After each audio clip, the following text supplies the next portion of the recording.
राष्ट्रीय आय कौन मापता है? क्या आरबीआई है, एनएसएसओ है, सीएसओ है या फिर एसईबीआई है? हेलो मेरे झारखंड के बच्चों, तो कैसे हैं आप सब? आशा करते हैं आज की क्लास में बहुत ही इंटरेस्टिंग के साथ इस वीडियो में कवर करने वाले हैं। इस वीडियो में आज हम बात करने वाले हैं, इससे पहले एक वीडियो में मैंने बना चुका है, ठीक है, जो टॉप 10 सवाल आ चुके हैं, टॉप 11 से लेकर के 30 तक बात करने वाले, इसमें 20 सवाल होने वाले हैं। इस वीडियो में कवर करने वाले हैं 20 सवाल, जहां आपको एग्जाम में सीधा डायरेक्टली एग्जाम पूछने वाले हैं।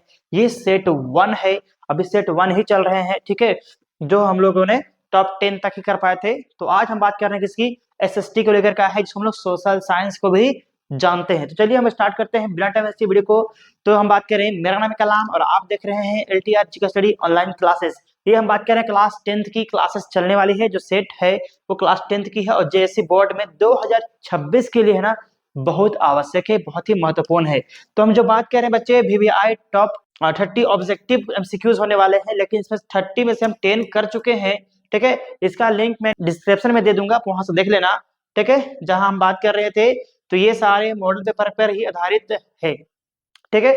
बात को ध्यान देना, गौर करना। अब हम बात करते हैं ना, और वो सवाल हमारे होने वाले हैं सवाल नंबर 11 से। सवाल नंबर 11 से हम बात करेंगे, जहां 30 तक जाएंगे, ठीक है। तो चलिए स्टार्ट करते हैं बिना टाइम वेस्ट। अगर वीडियो अच्छा लगे तो वीडियो को लाइक कर देना, दोस्तों तक शेयर कर देना, और हमारे चैनल में नए हैं तो चैनल को सब्सक्राइब भी कर लेना। तो चलिए स्टार्ट करते हैं। तो आज हम यहाँ से जो बात करने वाले हैं वो जियोग्राफी से होने वाला है, जिसे हम भूगोल के नाम से भी जानते हैं। तो बात कर रहे हैं किसकी, ये सवाल है हमारा, ध्यान से पढ़ना है, सुनना है, ठीक है, ध्यान रखिएगा। तो हम जो बात कर रहे हैं ना, कहता है भारत की सबसे लंबी नदी कौन सी है? ये बच्चे जल्दी से कमेंट कर बता दीजिए।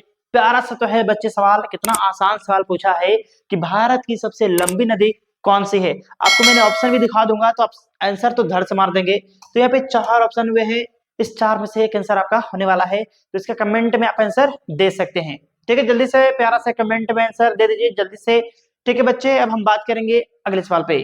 चलिए बच्चे, अब हम बात करते हैं सवाल नंबर 2 पे पहुंच गए हैं, और सवाल नंबर 2 कहता है काली मिट्टी किस प्रकार की फसल के लिए उपयुक्त है? कौन सी मिट्टी? तो जो काली मिट्टी है वो किस फसल के लिए उपयुक्त है, ये हम बात जानने वाले हैं। ध्यान देना, टक के अंत तक देखना, क्योंकि इसमें मैराथन क्लास होने वाला है। थोड़ा वीडियो लॉन्ग होने वाला है, क्योंकि इसमें 20 क्वेश्चंस करने वाले हैं। तो ध्यान रखना है, इस महासंग्राम में 30 क्वेश्चंस है, जहां आपको इस सेट में लगने वाले हैं। इसके बाद अगला सेट जो होगा वो भी बहुत ही इंपॉर्टेंट होगा, ठीक है। टोटली आपको एग्जाम में डायरेक्टली यहाँ सवाल ऑब्जेक्टिव देखने को मिलेंगे। ये हमारा आ चुका है सवाल नंबर 14, यानी कि 14 जिसको कहते हैं। कहता है सबसे अधिक वर्षा वाला स्थान कौन सा है? बच्चे आप जल्दी से कमेंट करके बता सकते हैं कि सबसे अधिक वर्षा वाला स्थान कौन सा है। बहुत से बच्चे कमेंट सही भी करते हैं, बहुत से बच्चे ऐसे हैं जो कमेंट सही करते हैं, हमें आशा है बहुत से बच्चे अच्छा कमेंट भी करते हैं। तो मैं आपको बता दूं, सबसे आप यहाँ पे बता सकते हैं, लेकिन मैं ही बताता हूँ, आप नहीं बता सकते हो, तो आपका जो राइट आंसर होगा वो है सी। कौन सा? तो मानसिंह राम। कहाँ पर ही? मानसिंह राम में जो है ना मेरे विद्यार्थियों की सबसे ज्यादा वर्षा होती है, पूरा विश्व का सबसे ज्यादा वर्षा होता है वो मानसिंह राम। मानसिंह राम कहाँ है मेरे बच्चों? तो मानसिंह राम कहाँ है? मेघालय में। कहाँ है? मेघालय में। मेघालय कहाँ है मेरे बच्चों? तो मेघालय है आपका भारत में। कहाँ है? भारत में। याद रखना है बच्चों। हाँ, वीडियो अच्छा लगे तो वीडियो को एक प्यारा सा लाइक करके ही जाना है, और हमारे साथ जुड़ने के लिए सब्सक्राइब करके चैनल को जाना है। अभी हम और भी बात करेंगे बेहतर तरीका से और आसान तरीका से, टक टक के लिए देखते रहो। अभी हम थोड़ा एक्सप्लेन कर देंगे आपके सामने। हाँ, तो बात कर रहे हैं किसी 14 नंबर में, तो ये क्या है? मानसिंह राम। मानसिंह राम कहाँ है? मेघालय में। कहाँ है? मेघालय में सर्वाधिक वर्षा होती है। कहाँ पर? वर्षा मेघालय में, जिसको मानसिंह राम कहते हैं। वहां पर पूरा दुनिया का सबसे ज्यादा वर्षा होती है। अगर हम बच्चे बात करें ना, तो वो क्या है कि भारत में है मेघालय। अब हम चलेंगे सवाल नंबर 15 पे। सवाल नंबर 15 पे देखेंगे, टकटकी लगा के अंत तक देखना, बच्चे समझ में आएगा और मजा भी आपको बहुत ही अंदाज में होने वाला है। कहता है लौह अयस्क का प्रमुख क्षेत्र कौन सा है? किसका? लौह अयस्क का प्रमुख क्षेत्र कौन सा है, ये पूछ रहा है। तो लौह अयस्क का प्रमुख क्षेत्र कौन सा है? छोटा नागपुर, थार मरुस्थल, गंगा मैदान या तटीय मैदान? कौन सा होने वाला है लौह अयस्क का प्रमुख क्षेत्र? तो आपको मैं बता दूं, आपका जो राइट आंसर होगा मेरे विद्यार्थियों, आपको पता है या नहीं कोई बात नहीं, लेकिन जो आपका राइट आंसर मैं बताने वाला हूँ, और वो है आपका राइट आंसर ए। क्या हो जाएगा? छोटा नागपुर। क्या हो गया मेरे विद्यार्थियों?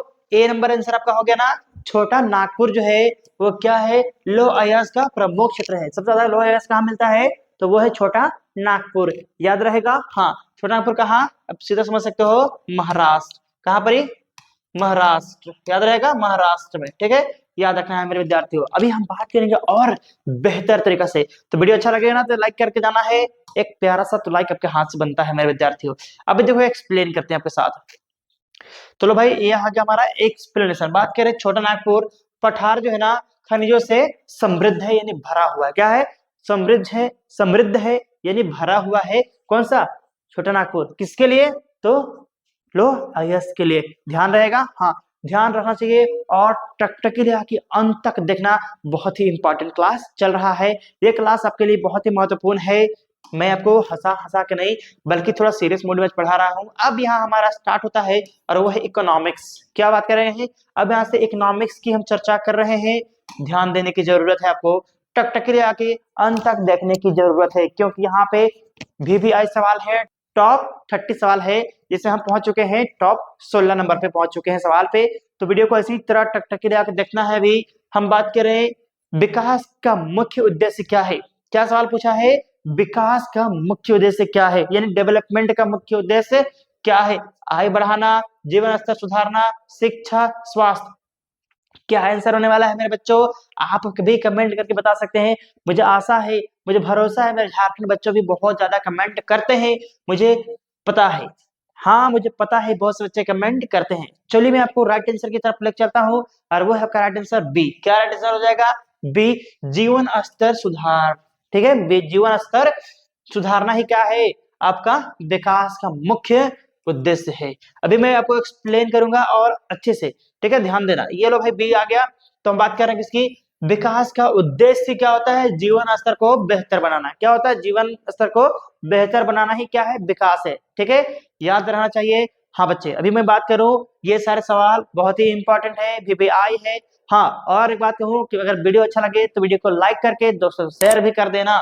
बच्चे अगर हम बात कर रहे हैं आपकी समझ का, मुझे पता है बहुत बच्चे को इंटरेस्ट नहीं होता है पढ़ने का। तो भाई जिसको इंटरेस्ट नहीं है पढ़ने का वो मेरे वीडियो में ना आए, कृपया करके वो जा सकते हैं। लेकिन जो सीरियस बच्चे हैं, जो सीरियस कैंडिडेट हैं, वो हमारे क्लास को अटेंड करें, ज्वाइन करें और अपनी प्रिपरेशन को बेहतर बनाएं, क्योंकि ये आपको डेली यानी कंटिन्यू मिलने वाला है। थोड़ी लाइट की प्रॉब्लम है, इसकी वजह से भी इशू चल रहा है, नहीं तो आपको पूरा क्लास मिलेगा। बच्चे अब सवाल नंबर 17 पहुंच चुके हैं ना। सवाल नंबर 17 कहता है मानव विकास सूचकांक किसने दिया है। जो मानव विकास सूचकांक है वो किसने दिया है, क्या वो विश्व बैंक है, क्या WHO है, UNDP है, या फिर IMFA है।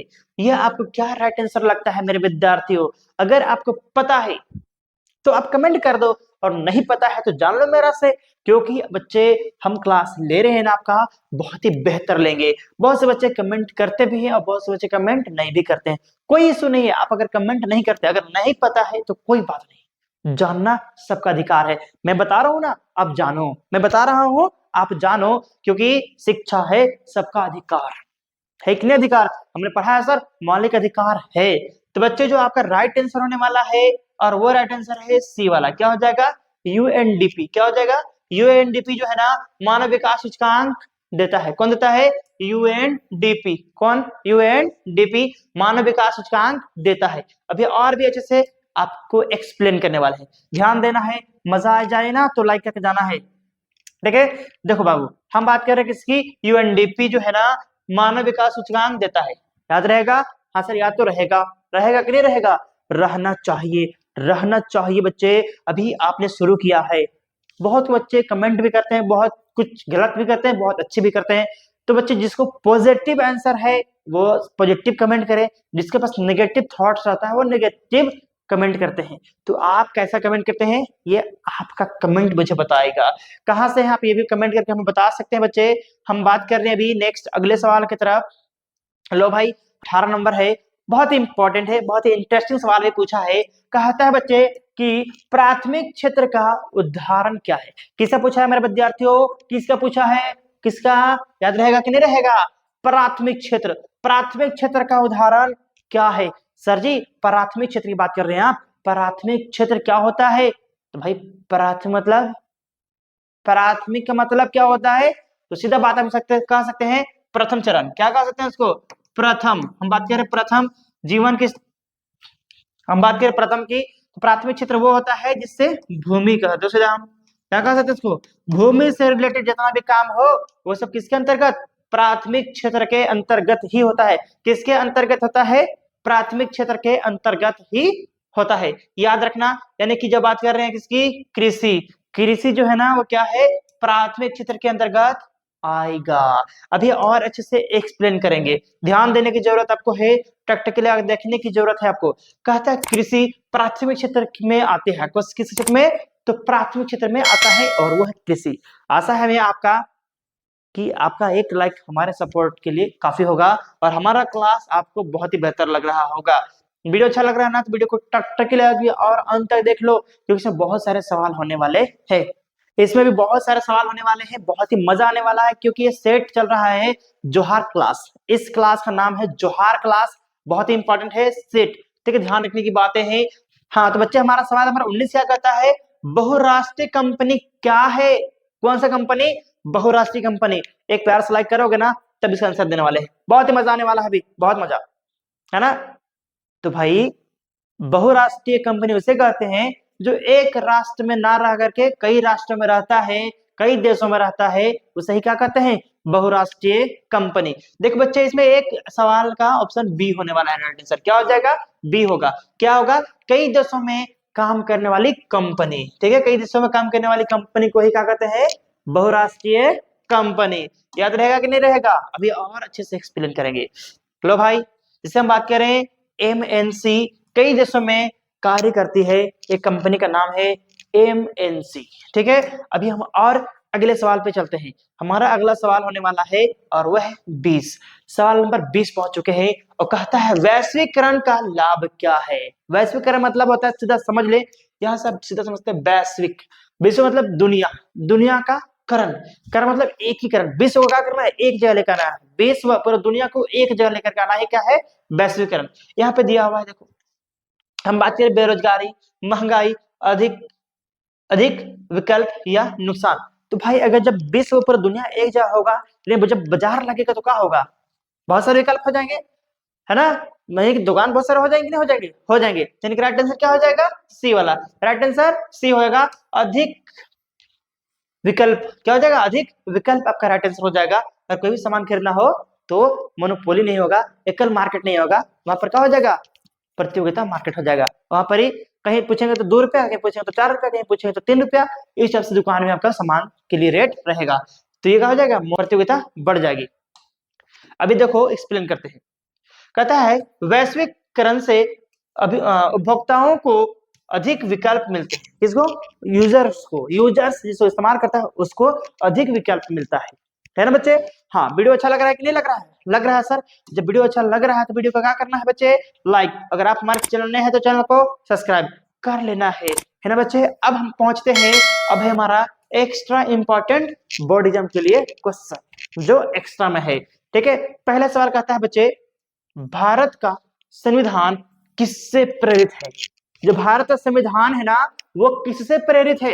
पहला कहता है फ्रांस से, ब्रिटेन से, अमेरिका या सभी। मेरा एक ही ट्रिक है और वो ट्रिक सबको अपनाना है बच्चे, कि जब भी सभी दे दे, यानी डी आंसर में सभी दे दे, आप आंख बंद करके बोर्ड एग्जाम कोई भी हो मार सकते हैं, ठीक है। क्लास 8 हो, 9 हो, 10th हो, 11th हो या 12th हो, आप सब पे ये रूल्स लागू होते हैं। डायरेक्ट जहां आपको सभी दे दे वो सभी हो जाएंगे आपका राइट आंसर, ठीक है। तो भारत का संविधान किससे प्रेरित है? तो फ्रांस से भी, ब्रिटेन से भी और अमेरिका से भी का है, प्रेरित है।